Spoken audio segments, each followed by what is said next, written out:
सत श्री अकाल दोस्तों, मैं हाँ तुहाडा अपना गुरविंदर सिंह। तुसी देख रहे हो बाजवा एंड संधू व्लॉग्स। अज दा व्लॉग्स वैब फॉर्म ते आधारित है। वैब फॉर्म नूं लैके कई तरह दीयां बच्चों दीयां कन्फ्यूजनस ने, खास करके जदों तुहाडा एजेंट या तुसी अवेयर नहीं हुंदे उस टाइम दे उत्ते सब तो वड्डी प्रॉब्लम आती है जदों तुहाडी फाइल स्टक हो जाती है। खास करके जदों तुहाडे नाल दे बच्चों के रिजल्ट आ जाते हैं तो तुहाडा रिजल्ट पेंडिंग पिया रहिंदा है, उहदा स्टेटस जिहड़ा वो चेंज नहीं हुंदा ते तुसी जीसीकी वेख वेख के परेशान रहिंदे हो। सो तुहानूं की करना चाहिए है?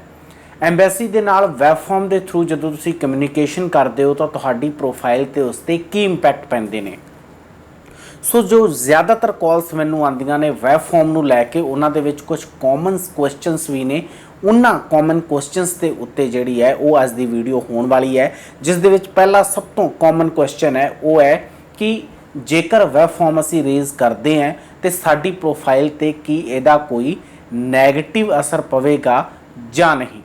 उस तो बाद सैकेंड क्वेश्चन हुंदा है कि वैब फॉर्म सानू कदों रेज करना चाहिए है, किस टाइम ते असीं वैब फॉर्म रेज करिए, कि जिहड़ा प्रोसैसिंग टाइम दिता होया है उस तो पहला असीं वैब फॉर्म रेज कर सकते हैं या फिर कंडीशनस की हुंदियां ने। थर्ड सवाल यह है कि एंबैसी वालों दिते गए जिहड़ा टाइम पीरियड है, जिहड़ा मैं हुणे दस्सिया सीगा कि प्रोसैसिंग टाइम जिवें मान लिया तुसीं वर्क परमिट लई वैब फॉर्म रेज करना है या फिर तुसीं विजिटर वीज़ा वास्ते वैब फॉर्म रेज करना है। फॉर एग्जाम्पल जेकर विजिटर वीज़ा का टाइम पीरियड 145 दिन का प्रोसैसिंग टाइम चल रहा है तो की तुसीं 145 दिन तो पहला वैब फॉर्म रेज कर सकते हो या नहीं। हुण इन्हां तिन्नां सवालों के उत्ते मेन फोकस साडा अज दी वीडियो विच रहण वाला है। जेकर तुसीं फस्ट टाइम साडा चैनल देख रहे हो, साडे चैनल को सबसक्राइब जरूर करियो, क्योंकि साडी कोशिश हुंदी है सही ऑथेंटिक ते पूरी जानकारी तुहाडे तक पहुँचाउणा। किसी भी तरह की असी वीज़ा फाइलिंग नहीं करते। सो साडी कोशिश हुंदी है कि जो रियल ऑथेंटिक चीज़ है वो तुहाडे तक पहुँचे, प्रमोशनल कंटेंट ना होवे, ऑथेंटिक कंटेंट होवे। सो वीडियो दे विच सब तो पहला क्वेश्चन जिहड़ा कि तुसी वैब फॉर्म जिहड़ा है वो उसनूं लैके जो कन्फ्यूजन है कि वैब फॉर्म दा इंपैक्ट तुहाडी प्रोफाइल ते की पैंदा है। देखो, सब तो पहली चीज़ जिहड़ा वैब फॉर्म हुंदा है वो एक कम्यूनीकेशन का जरिया हुंदा है। जदों तुसी फाइल अपनी लॉज कर दिंदे हो उस तो बाद IRCC दे नाल by mail, by call, by web form इस 3 तरीके दे नाल तुसी कम्यूनीकेशन कर सकते हो, जिस दे विच ज़्यादातर केस जिहड़े हुंदे ने भावें वो फोन के जरिए होण या फिर ईमेल के जरिए होण, उन्हां दा रिस्पॉन्स नहीं मिलता।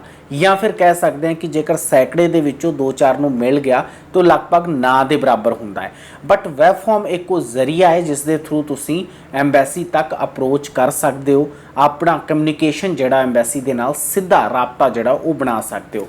सो वैब फॉर्म हुंदा ही इसलिए है कि तुसीं जेकर किसी चीज़ नूं लैके कन्फ्यूज हो अपनी प्रोफाइल दे विच तां तुसीं वो क्वेरी पुछ सकते हो एंबैसी नूं, या फिर तुसी जिहड़ी भी कन्फ्यूजन है वो क्लीयर कर सकते हो, या तुसी अपना मैसेज जिहड़ा वो कन्वे कर सकते हो एंबैसी दे नाल। एंबैसी नूं जेकर तुहाडी कोई डॉक्यूमेंट्स की रिक्वायर है या फिर किसी भी तरह की रिक्वायरमेंट हैगी एंबैसी की, तां वो तुहानूं जीसीकी दे उत्ते ही अपडेट करते हैं, उत्थे ही तुहानूं मैसेज आता है। बाई मेल तुहानूं सिर्फ एक नोटिफिकेशन आता है कि तुसी अपने IRCC दे अकाउंट में जाके चैक करो, तुहानूं कोई मैसेज आया है। जो आपां खोल के देखते हैं तो जीसीकी दे उत्ते अपडेशन आई हुंदी है, कोई नवा मैसेज जिहड़ा है वो आया हुंदा है जिसका नोटिफिकेशन तुहानूं दूरों दिख जाता है। सो वैब फॉर्म रेज करन दा तुहाडी प्रोफाइल दे उत्ते कोई भी इंपैक्ट नहीं पैंदा। ये चीज़ बिल्कुल क्लीयर है, किते भी ये चीज़ नहीं लिखी हुई कि प्रोफाइल ते तुहाडा जेकर तुसीं वैब फॉर्म रेज करदे हो तो कोई इंपैक्ट पवेगा। सो इस चीज़ नूं बिल्कुल भी दिमाग चों कढ दो, कोई भी इंपैक्ट तुहाडी प्रोफाइल ते नहीं पैंदा। हाँ, कई बार की हुंदा जिहड़ा दूजा सवाल है कि प्रोसैसिंग टाइम, जिवें आपां एक स्टडी परमिट की गल कर लैंदे हैं कि तुसीं STS केस अप्लाई कीता ते तुसीं ये वेट करो कि जिहड़ा प्रोसैसिंग टाइम एंबैसी की वैबसाइट पर दिता होया है, जिवें हुण जे करंट सिचुएशन की गल की जाए तो 12 वीक का समा एंबैसी ने लिखा होया है कि मैक्सिमम टाइम है, इस time period they which result जिहड़ा है वो तुहानूं मिल जाएगा।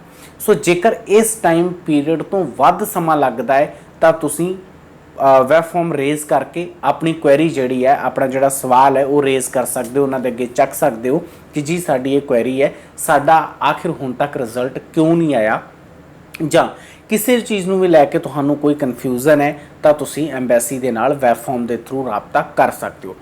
ਇਨ ਬਿਟਵੀਨ ਜੇਕਰ ਤੁਹਾਡੇ ਕਿਸੇ ਤਰੀਕੇ ਦੇ ਡਾਕੂਮੈਂਟ ਦੀ ਰਿਕੁਐਸਟ ਹੈ ਜਾਂ ਕਿਸੇ ਤਰੀਕੇ ਦਾ ਵੀ ਉਹਨਾਂ ਵੱਲੋਂ ਅਪਡੇਸ਼ਨ ਕੀਤਾ ਗਿਆ ਜੋ ਤੁਹਾਨੂੰ ਸਮਝ ਨਹੀਂ ਆ ਰਿਹਾ, ਉਹਦੀ ਕਲੀਅਰਿਟੀ ਵਾਸਤੇ ਵੀ ਤੁਸੀਂ ਵੈਬ ਫਾਰਮ ਰੇਜ਼ ਕਰ ਸਕਦੇ ਹੋ। ਕਈ ਵਾਰ ਕੀ ਹੁੰਦਾ ਕਿ ਤੁਹਾਡੀ ਮੈਡੀਕਲ ਦੀ ਰਿਕੁਐਸਟ ਆਈ ਹੁੰਦੀ ਹੈ ਬਟ ਮੈਡੀਕਲ ਤੁਹਾਡਾ ਐਕਟਿਵ ਦੇ ਵਿੱਚ ਹੁੰਦਾ, ਜਿਵੇਂ ਕਈ ਵਾਰ ਕਿ 1 ਸਾਲ ਪੂਰਾ ਨਹੀਂ ਹੋਇਆ। ਕਈ ਵਾਰ ਬਾਇਓਮੈਟ੍ਰਿਕ ਦੇ ਨਾਲ ਐਵੇਂ ਹੁੰਦਾ ਕਿ ਬਾਇਓਮੈਟ੍ਰਿਕ ਵੈਲੀਡੇਸ਼ਨ ਲੈਟਰ ਤੁਸੀਂ ਨਾਲ ਸਬਮਿਟ ਕੀਤਾ ਹੁੰਦਾ ਹੈ, ਉਸ ਤੋਂ ਬਾਅਦ ਵੀ ਤੁਹਾਨੂੰ ਬਾਇਓਮੈਟ੍ਰਿਕ ਦੀ ਦੁਬਾਰਾ ਰਿਕੁਐਸਟ ਆ ਜਾਂਦੀ ਜਦੋਂ ਆਪਾਂ ਕਦੇ ਰੀਅਪਲਾਈ ਕੇਸ ਕਰਦੇ, ਉਸ ਕੇਸ ਦੀ ਗੱਲ ਕਰ ਰਿਹਾ ਮੈਂ।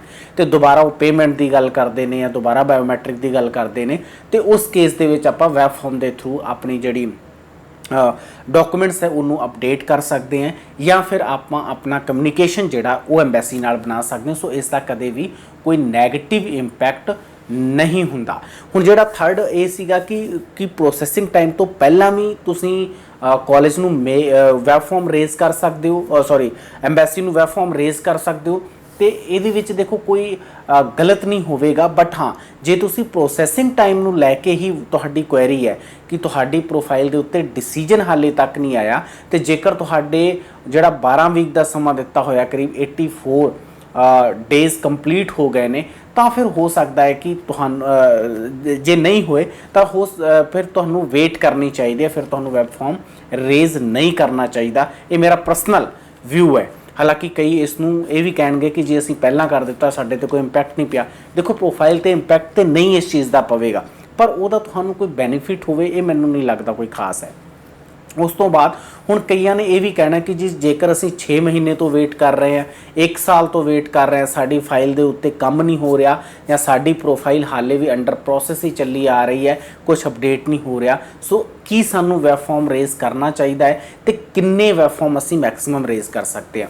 ਦੇਖੋ ਕਿੰਨੇ ਵੈਬ ਫਾਰਮ ਤੁਸੀਂ ਮੈਕਸਿਮਮ ਰੇਜ਼ ਕਰ ਸਕਦੇ ਹੋ ਇਹ ਤੇ ਕਿਤੇ ਵੀ ਨਹੀਂ ਕਿਤੇ ਲਿਖਿਆ ਨਹੀਂ ਹੋਇਆ। ਸੋ ਕਿਤੇ ਵੀ ਇਸ ਚੀਜ਼ ਦਾ ਕੋਈ ਪੁਖਤਾ ਪ੍ਰਮਾਣ ਜਿਹੜੇ ਉਹ ਨਹੀਂ ਹੈਗੇ, ਪਰ ਮੇਰਾ ਮੰਨਣਾ ਇਹ ਹੈ ਕਿ ਜੇਕਰ ਤੁਸੀਂ ਵੈਬ ਫਾਰਮ ਇੱਕ ਜ਼ਰੀਆ ਹੁੰਦਾ ਕਮਿਊਨੀਕੇਸ਼ਨ ਦਾ, ਜੇਕਰ ਤੁਸੀਂ ਇੱਕ ਵੈਬ ਫਾਰਮ ਰੇਜ਼ ਕਰਦੇ ਹੋ ਤੁਹਾਨੂੰ ਉਧਰੋਂ ਰਿਸਪੌਂਸ ਨਹੀਂ ਮਿਲਦਾ, ਕਿਉਂਕਿ ਰਿਸਪੌਂਸ ਨੂੰ ਵੀ ਕਈ ਵਾਰ ਸਮਾਂ ਲੱਗ ਜਾਂਦਾ। ਇੱਕ ਆਟੋਮੈਟਿਕ ਜਨਰੇਟਡ ਮੇਲ ਤੁਹਾਨੂੰ ਮਿਲ ਜਾਂਦੀ ਹੈ ਵਿਦਿਨ 24 ਆਵਰਸ ਜਾਂ 48 ਆਵਰਸ, ਬਟ ਜਿਹੜਾ ਐਕਚੁਅਲ ਦੇ ਵਿੱਚ ਉਹਦਾ ਰਿਸਪੌਂਸ ਆਉਣਾ ਹੈ ਉਹ ਕਈ ਵਾਰੀ ਡਿਲੇ ਹੁੰਦਾ ਹੈ। ਤਾਂ ਇਨ ਕੇਸ ਤੁਸੀਂ ਹੋਰ ਵੀ ਵੈਬ ਫਾਰਮ ਰੇਜ਼ ਕਰ ਸਕਦੇ ਹੋ। ਸੋ ਜੇਕਰ ਤੁਹਾਡੀ ਫਾਈਲ ਜਿਹੜੀ ਉਹ ਲੰਮੇ ਸਮੇਂ ਤੋਂ ਸਟਕ ਹੈ ਤਾਂ ਫਿਰ ਤੁਸੀਂ ਹਰ 10 ਜਾਂ 15 ਦਿਨ ਦੇ ਉੱਤੇ ਵੈਬ ਫਾਰਮ ਰੇਜ਼ ਕਰਕੇ ਐਮਬੈਸੀ ਨੂੰ ਰਿਕੁਐਸਟ ਕਰ ਸਕਦੇ ਹੋ ਕਿ ਤੁਹਾਡੀ ਪ੍ਰੋਫਾਈਲ ਜਿਹੜੀ ਹੈ ਜਾਂ ਤੁਹਾਡੀ ਜਿਹੜੀ ਫਾਈਲ ਹੈ ਉਹਦੇ ਉੱਤੇ ਕੰਮ ਕੀਤਾ ਜਾਵੇ, ਜਾਂ ਕੀ ਸਟੇਟਸ ਹੈ ਉਸ ਬਾਰੇ ਜਾਣਕਾਰੀ ਜਿਹੜੀ ਹੈ ਉਹ ਲਈ ਜਾ ਸਕਦੀ ਹੈ।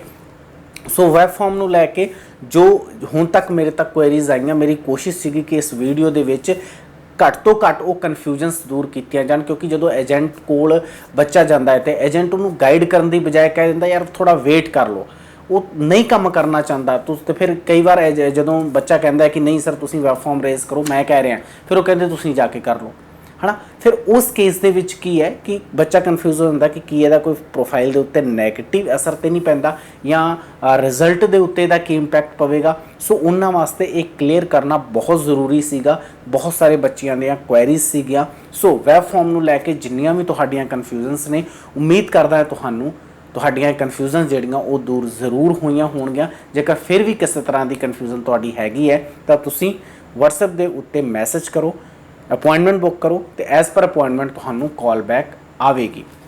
उम्मीद करदा है व्लॉग पसंद आया होगा। साडी कोशिश हुंदी है एथेंटिक ते सही जानकारी तुहाडे तक पहुँचाना, कोशिश हुंदी है सही कंटेंट जिहड़ा वो स्टूडेंट सेंट्रिक होना चाहिए है। सो उम्मीद करदा है व्लॉग पसंद आया होगा। होर इस तरह की अपडेट लई बने रहो बाजवा एंड संधू व्लॉग्स के नाल। सत श्री अकाल।